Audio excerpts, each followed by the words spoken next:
ఒక్కసారి కొమ్మూరి గోల్డ్ కి కాల్ చేయండి. తాకట్లో ఉన్న మీ బంగారాన్ని విడిపించి మార్కెట్ ప్రైస్ కి వాళ్ళు కొనుక్కుని మిగతా డబ్బులు మీకు ఇచ్చేస్తారు. సికింద్రాబాద్ ఉజ్జయిని మహంకాళి ఆలయం వద్ద హైటెన్షన్ వాతావరణం అయితే కనిపిస్తోంది. నిన్న అంటే ఆగస్టు 2 ఆదివారం రోజున ఆషాఢం 2వ వారం ఉజ్జయిని మహంకాళి దగ్గర బోనాలు జరుగుతాయనే సంగతి మనందరికీ తెలుసు. అసలు బోనాల పండుగ అంటేనే హైదరాబాద్లో కావచ్చు, తెలంగాణలో కావచ్చు ఒక పెద్ద ఎత్తున పండుగ వాతావరణం కనిపిస్తుంది అని చెప్పుకోవాలి. అయితే ఈ బోనాల పండుగకి సంబంధించి ఈ బోనాల పండుగలో జోగినులు ఎవరైతే ఉంటారో వాళ్ళ పాత్ర నిజంగా చాలా ముఖ్యమైనది, ప్రత్యేకమైనది అని కూడా మనం చెప్పుకోవచ్చు. అయితే నిన్న ఆగస్టు 2న ఉజ్జయిని మహంకాళి ఆలయంలో బోనాలు సమర్పించేటప్పుడు మనకి శ్యామల గారు అందరికీ తెలుసు, జోగిని శ్యామల గారు యాక్చువల్గా అయితే ఎక్కడైనా చాలా మటుకు ఆలయాలలో ఈ బోనాల పండుగప్పుడు ఫస్ట్ జోగిని వెళ్ళి బోనం సమర్పిస్తారనమాట.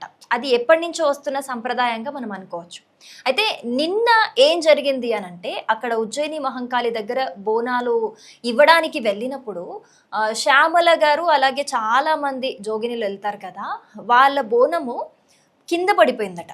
అది ఇప్పుడు చాలా పెద్ద ఒక దీనికి సంబంధించి చాలా పెద్ద హైటెన్షన్ వాతావరణం అయితే కనిపిస్తుంది. చాలా డిమాండ్స్ కూడా చేస్తున్నారు. ఎందుకు అంటే జోగినిలకి బోనం అమ్మవారికి సమర్పించడం, ఒక్కసారి వాళ్ళు బోనం ఎత్తుకున్నారు అంటే మళ్ళీ అమ్మవారికి సమర్పించేప్పుడే వాళ్ళు కిందికి దించుతారు. అయితే వాళ్ళకి ఆలయ కమిటీ వాళ్ళు ముందు ఏం మాటిచ్చారట అంటే మీరు వచ్చినప్పుడు ఖచ్చితంగా ఇది ప్రతి సంవత్సరం జరిగే తంతే ఇది, మీరు వచ్చినప్పుడు మేము కమిటీ వాళ్ళు వచ్చి వాళ్ళని స్వాగతం పలికి బ్యాండ్ మేళంతో వాళ్ళని లోపలికి తీసుకెళ్తాము అని చెప్పారట. కానీ విఐపీలు వచ్చారు అన్న కారణంతో వాళ్ళు చాలా సేపు కూడా టెంపుల్ బయటే నిల్చున్నారు అని చెప్తున్నారు. సో చాలాసేపు నిల్చోవడం వల్ల పోలీసుల ప్రవర్తన కూడా మమ్మల్ని చాలా బాధించింది అని చెప్పేసి వాళ్ళు చెప్తున్న పరిస్థితి. పోలీసులు ఏమంటారు ఆ లైన్స్లో థ్రెడ్స్ ఉంటాయి కదా, అవి లాగడం కావచ్చు, వీళ్ళని కొంచెం హడావిడి చేయడం కావచ్చు, వాళ్ళని జరగమనడం కావచ్చు. ఆ తొక్కిసలాట జరిగింది. ఆ తొక్కిసలాటలో పోలీసుల కారణంగానే మా బోనం కింద పడిపోయింది అని చెప్తున్నారు. సో నిన్న బోనం కింద పడిపోయినప్పుడు జోగిని శ్యామల గారు అక్కడ అప్పటికప్పుడే ధర్నా నిర్వహించారు. ఆ ధర్నాలో ఆవిడ కళ్ళు తిరిగి కూడా పడిపోయారు. ఆవిడ ఏడ్చారు కూడా, ఏడ్చి కళ్ళు తిరిగి కూడా పడిపోయారు. కళ్ళు తిరిగి పడిపోయినా కూడా మాకు అసలు మంచి నీళ్లు కూడా ఇచ్చి పట్టించుకునే నాదుడే లేడు.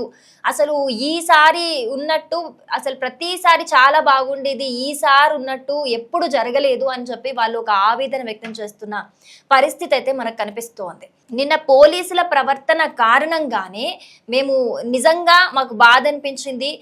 మాకెప్పుడు కూడా ప్రత్యేక క్యూ లైన్లు ఏర్పాటు చేస్తారు, ప్రత్యేకంగా గుడి లోపలికి తీసుకెళ్తారు, మాటిచ్చిన విధంగా నిన్న ఈ సంవత్సరం అంటే మాటిచ్చిన విధంగా ఉజ్జయిని మహంకాళి ఆలయంలో మమ్మల్ని లోపలికి తీసుకెళ్లలేదు. మమ్మల్ని చాలాసేపు బయట వెయిట్ చేయించారు. ఆ వెయిట్ చేయించడం కారణంగానే పోలీసుల ప్రవర్తన బాలేదు. వాళ్ళ కారణంగానే వాళ్ళు మమ్మల్ని లాగేయడం కావచ్చు, నూకేయడం కావచ్చు, తోసేయడం కావచ్చు, దీని కారణంగానే ఆ తొక్కిసలాటలు అటు ఇటు అవ్వటం వల్ల మా బోనం కింద పడిపోయింది అని చెప్తూ ఉన్నారు. సో నార్మల్ పీపులే అంటే మామూలుగానే మనం ఎవరైనా ఇంట్లో బోనం ఎత్తుకున్నా, ఇంట్లో ఒక్కసారి బోనం ఎత్తుకున్నప్పుడు అమ్మవారి దగ్గర దించేదాకా కొంతమంది అయితే షేర్ కూడా చేసుకుంటారు. అంటే ఒకరు బోనం ఎత్తుకొని ఆ బోనం ఇంకొకరికి అందియడము, కొంచెం దూరం కొంతమంది నడవడం ఇలా చేస్తూ ఉంటారు. కానీ జోగినిలు అలా ఉండరు. ఖచ్చితంగా ఎవరైతే బోనం ఎత్తుకుంటారో బోనం ఎత్తుకున్న తర్వాత అమ్మవారి దగ్గర మాత్రమే వాళ్ళు దించుతారు. అండ్ బోనాల పండుగలో ఖచ్చితంగా జోగినిలు ముందు బోనం సమర్పించిన తర్వాతే అమ్మవారికి మిగతా వాళ్ళు కూడా సమర్పిస్తారు అని చెప్తూ ఉంటారు. జోగినిలను నిజంగా కొంతమంది కూడా కాలు మొక్కుతుంటారు వెళ్ళి జోగినిలకి, వాళ్ళ ఆశీర్వాదం ఉంటే మంచిది, అమ్మవారు ఆశీర్వదించినట్టే అని చెప్తూ ఉంటారు. సో ఇప్పుడు వాళ్ళు మనోభావాలు దెబ్బతినటం, వాళ్ళు కొన్ని డిమాండ్స్ చేయటం, మాకు అస్సలు మంచి జరగలేదు ఈసారి అని చెప్పటము. నిన్న చెప్పారు శ్యామల గారు ఏం చెప్తున్నారు నిన్న మీడియాకి చెప్తున్నప్పుడు అని అంటే, ఎప్పుడు కూడా మేము గవర్నమెంట్కి చెప్తాము బోనాలకి సంబంధించి ఒక సపరేట్ కమిటీ వేయండి, కమిటీ వేసినప్పుడే ఏదైనా సరే పర్యవేక్షణ బాగుంటుందని, కానీ గవర్నమెంట్ దాన్ని కన్సిడర్ చేయట్లేదు అని చెప్పేసి నిన్న మీడియాకి చెప్పిన పరిస్థితి. సో ఈ నేపథ్యంలో నిన్న జరిగిన తంతు కారణంగానే ఈరోజు సోమవారం అక్కడ రంగం భవిష్యవాణి జరుగుతుంది స్వర్ణలత గారిచే. సో అది ఒక సైడ్ జరుగుతుంది, ఇంకొక సైడ్ ఏమో ఇక్కడ ఒక ఉద్రిక్త వాతావరణం కనిపిస్తుంది అని చెప్పుకోవచ్చు. కానీ జోగినిల ఇంటెన్షన్ అయితే మేము సామరస్యంగానే ఏదైనా పరిష్కరించుకోవాలనుకుంటున్నాం తప్పితే మేము ఎవరిని ఇబ్బంది పెట్టాలి అనే ఇంటెన్షన్ కాదు అని వాళ్ళు చెప్తున్నమాట. కానీ వాళ్ళు ఖచ్చితంగా మాకు కొన్ని డిమాండ్స్ ఉన్నాయి, వాటిని ఖచ్చితంగా నెరవేర్చాలి అన్న విధంగా అయితే వాళ్ళు పోరాటం చేస్తున్నట్లుగా అయితే కనిపిస్తోంది. గవర్నమెంట్ నుంచి కూడా రండి మాట్లాడుకుందామని కూడా ఒక పిలుపు వచ్చినట్టు కమిటీ మెంబర్స్ కూడా పిలిచినట్లుగా వాళ్ళు చెప్తున్నారు.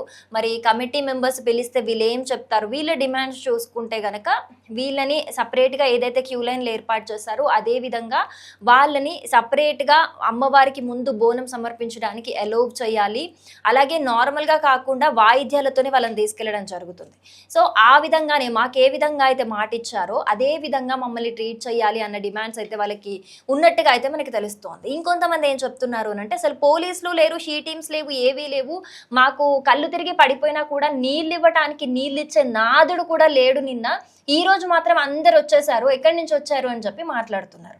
సో ఇది కంప్లీట్గా పోలీసుల నిర్లక్ష్యం వల్లే జరిగింది, వాళ్ళ వల్లే, వాళ్ళు తోసిపుచ్చేయటం వల్లే జరిగింది అని వాళ్ళు చెప్తున్నమాట. బట్ ఒకసారి వాళ్ళు గవర్నమెంట్ తోని కమిటీ పీపుల్ తోని డిస్కస్ చేశాక అసలు ఏం జరుగుతుంది, వీళ్ళ డిమాండ్స్ ఏంటి, వాళ్ళు ఏ విధంగా దానికి స్పందిస్తారు అనేది అయితే వేచి చూడాల్సిన అంశమే.